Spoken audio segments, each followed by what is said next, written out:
Ano nga ba itong COPD?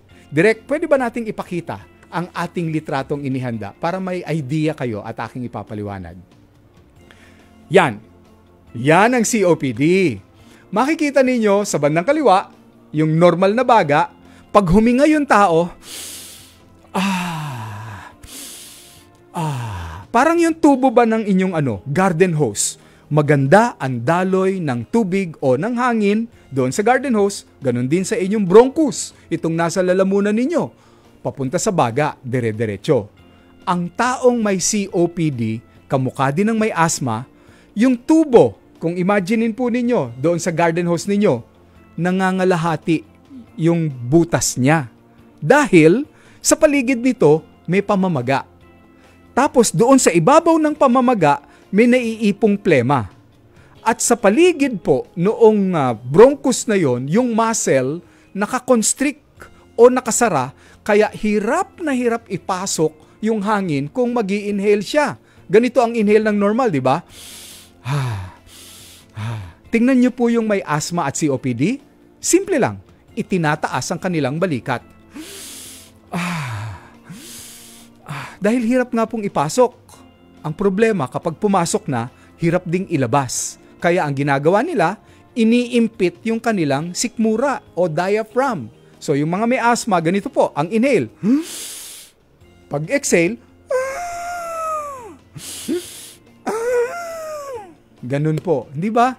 Yun ang severe attack. Hindi naman araw-araw, hindi naman lagi-lagi.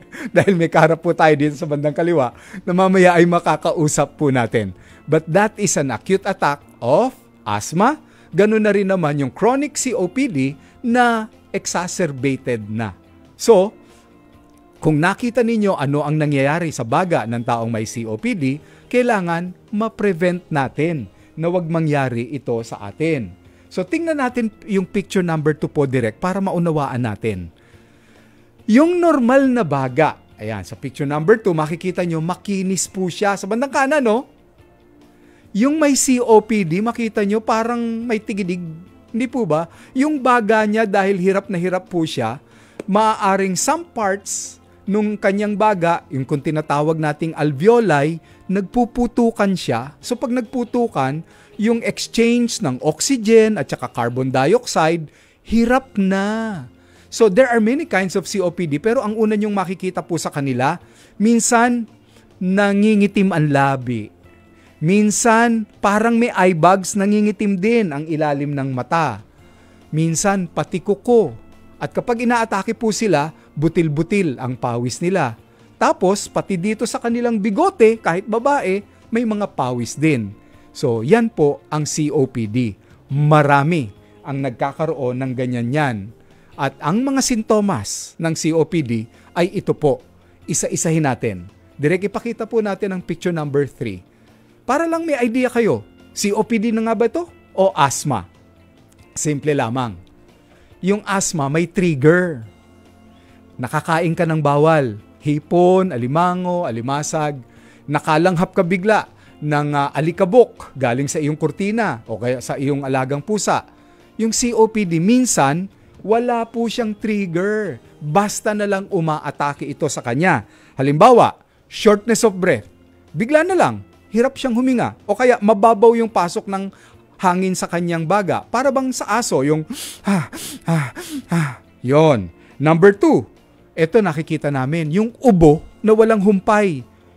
Nagtataka siya, nag-change yung weather, biglang umulan, o kaya sobrang init. Tuloy-tuloy na yung ubo niyan. Ilang araw po yan.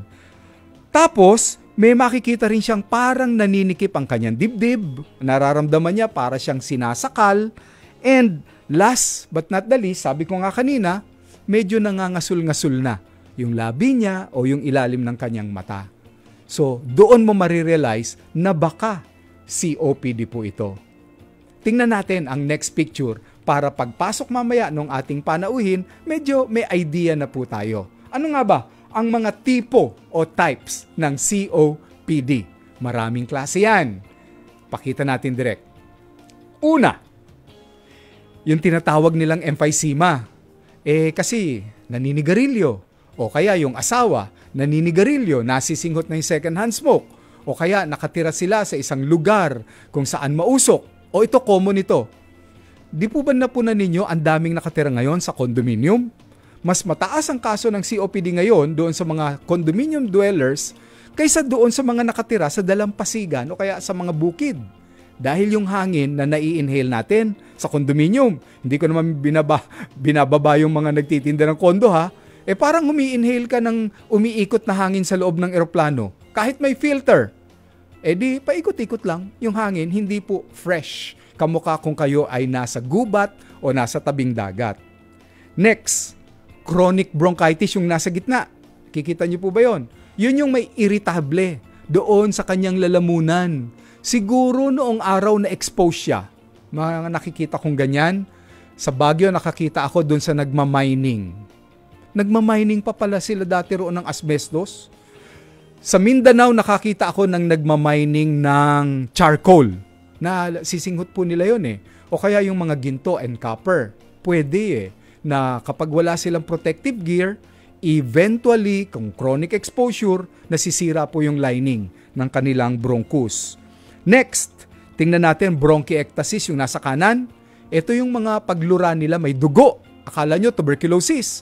Pero ang totoo, nagsusugat kasi yung tubo nila.